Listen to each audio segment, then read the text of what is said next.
At first a little unsure, but the beavers soon took to their new home at the Slimbridge Wetlands Centre.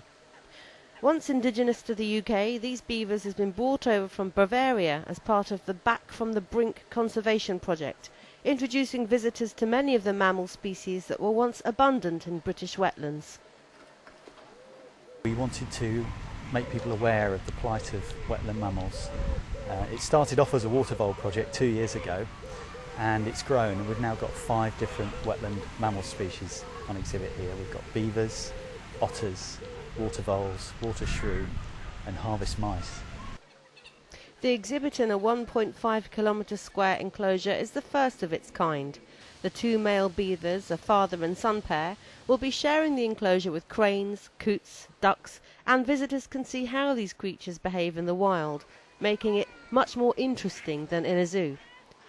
Beavers are herbivorous. They eat marginal vegetation, but in the winter particularly they'll eat trees, and they're well known for the fact that they can fell quite large trees. They've got fantastic teeth, and they gnaw around the base, fell the tree usually into water, when they can then dispatch the branches and pull them away, build their dams and their lodges, and they actually feed on the succulent bark, particularly willows, poplar, aspen, the wetland species, very succulent.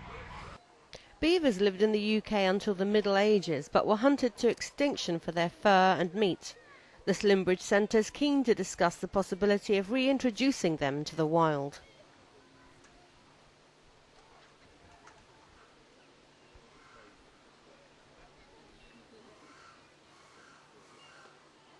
There's a lot of debate about whether we should reintroduce species like the beaver into the wild. They've been reintroduced in Europe, and there's a lot of them in Bavaria, and that's where our beavers actually come from, because they cull them, because they've got so many. So there's 2 sides to the debate really as to whether or not we should reintroduce the species. In Scotland they are currently looking at this, and they have released some beavers in the wild, but in England it's still something that's in debate. The centre has already run a successful crane conservation and breeding programme, and they'll be introducing them into the wild next summer.